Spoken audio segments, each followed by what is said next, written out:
At Paris airport, a supersonic Concorde has just taken off. But now the plane is on fire and 109 people on board are facing peril. The next 69 seconds will be critical. 4:43 and 30 seconds. Concorde is struggling to remain in the air. It's only 30 meters off the ground and the crippled plane is on a collision course. The town of Gonesse and its 25,000 people lie directly in its path.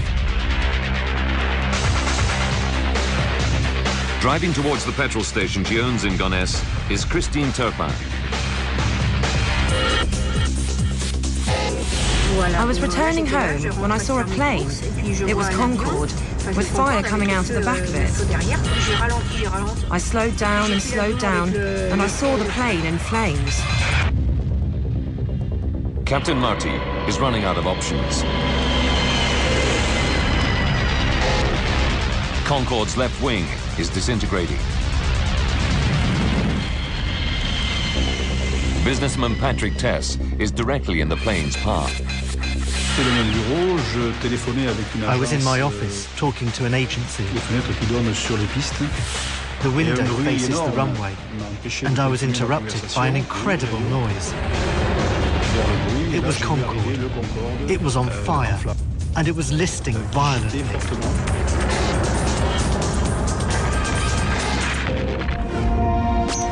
Concorde lurches to the left. The plane stalls and plunges to the ground.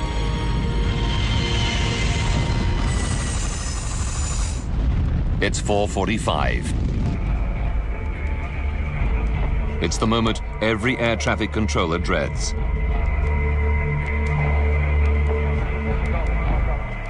Gilles Logelin reaches for his mic. I've called the Air France and I said, Air France 4590, do you hear me? Air France 4590, me recevez-vous? I said it twice. Air France 4590, me recevez-vous? There was no answer.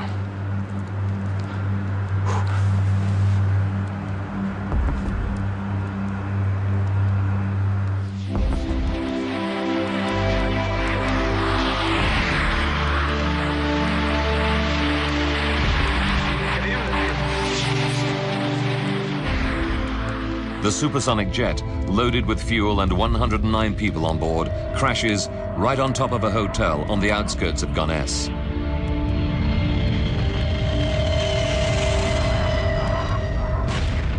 A terrifying fireball tears through the building. British teacher Alice Brooking has just checked into a first-floor room. So I went straight for the door of the room that I was in.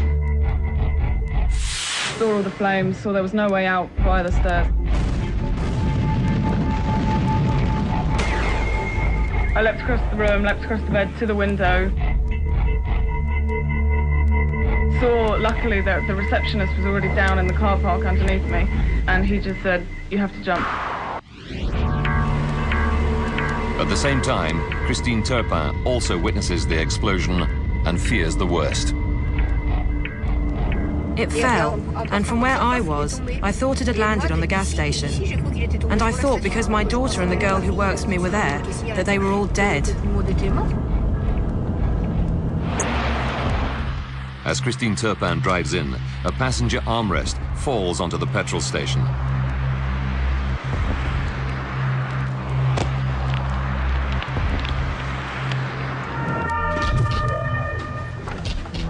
Within 8 minutes of the crash, dozens of fire engines and ambulances race to the scene.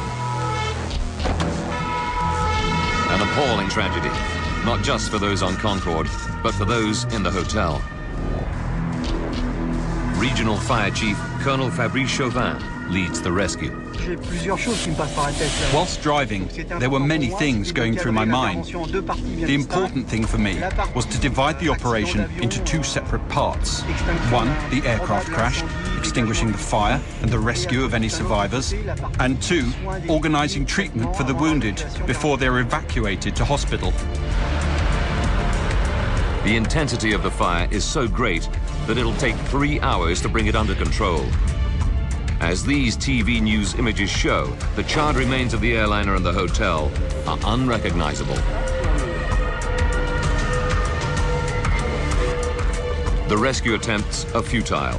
113 people die, 4 from the hotel and 109 passengers and crew in Concorde.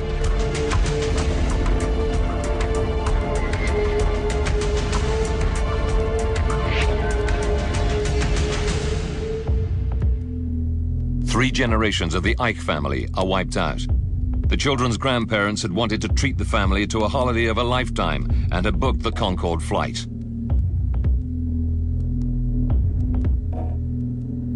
School teachers Klaus and Margaret Frenson had saved for 20 years to fly on Concorde.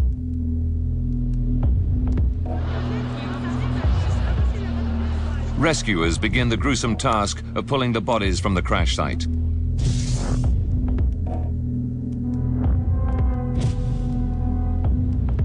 One of the hotel workers to die is a 19-year-old student, Kenza Rashid. She joined the staff of the Hotelissimo only the day before the crash to earn some holiday money. Another victim is chambermaid Devrani Chandang Singh. She dies leaving behind her 2 children. Most of the bodies are burned beyond recognition, and the forensic pathologists can only identify victims by their dental records.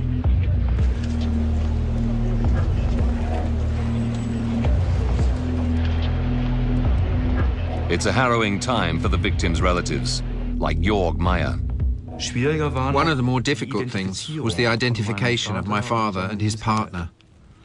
One has to say, nothing much remains of the passengers after an air crash. That was difficult. Jorg will have to wait 2 weeks before pathologists identify the remains of his father. That's how long we had to wait. You can imagine that that's not exactly easy, day after day.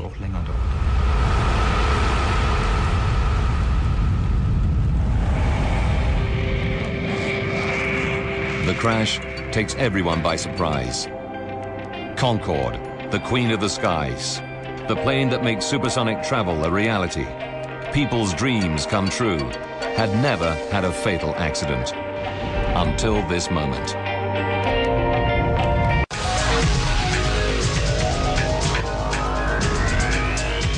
Now, by rewinding the events of that fateful day and by going deep into the investigation, we can reveal what really happened. Cutting-edge computer simulation will take us where no camera can go, into the heart of the disaster zone.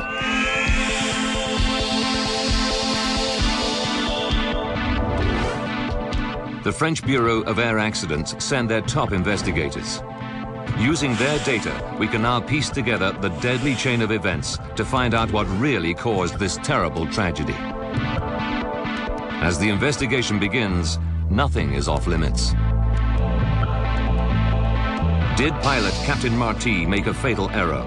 Or was there a fault hidden within the perfect plane? Investigators make routine checks of the passenger and luggage lists. Immediately, they find something suspicious. 19 pieces of luggage that, according to the loading report, should not have been on the plane. They don't belong to the passengers on flight AF 4590.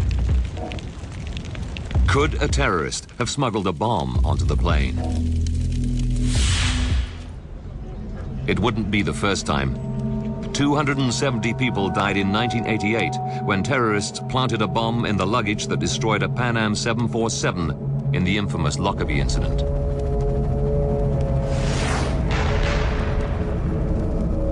At Gonesse, investigators divide the Concorde crash site into a grid in order to make a meticulous search. They photograph and tag everything found in each section.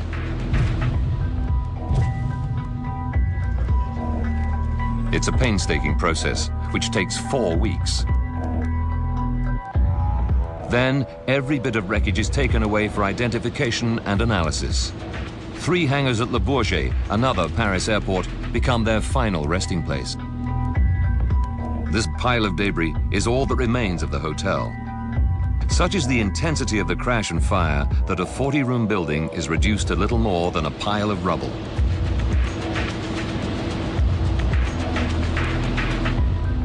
And this